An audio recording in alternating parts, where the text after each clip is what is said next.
Hello বন্ধুরা, বংশমীর lifestyle YouTube channel এবং Facebook চ্যানেলে তোমাদেরকে স্বাগতম। তো ভিডিওটা আসতে একটু দেরি হলো, ভিডিওটা দেখো আর দেখো বাড়ির সামনে এত ভালো ভালো গণেশ পূজা হয় যাতে পরের বছর যেতে পারো।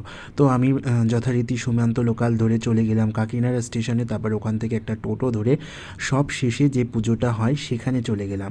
তো ওখানে দেখো একটা থিম করেছে, বেশ ভূতের থিম, বেশ ভালো লাগলো, একটু অন্যরকম লাগছিল। বাট এই আলোগুলো ভীষণ চোখে লাগছিল, আর ঠাকুরটাও পুরো অন্যরকম। গণেশ ঠাকুরের যে কত রকমের রূপ হয় এখানে গিয়ে বুঝতে পারলাম।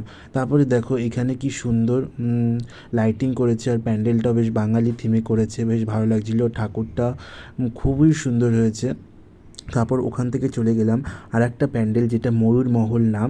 এখানে শাল পাতা, তারপর স্পঞ্জ এসব দিয়ে তৈরি করা হয়েছে, বেশ সুন্দর হয়েছে প্যান্ডেলটা।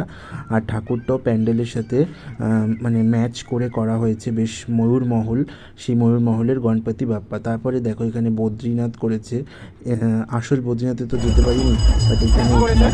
তারপরে এটা আর একটা কি মন্দির আমি ঠিক বলতে পারবো না। এখানে ঠাকুরটাও খুব সুন্দর হয়েছে, প্যান্ডেলটাও খুব সুন্দর হয়েছে, এটাও একটা খুব সুন্দর প্যান্ডেল।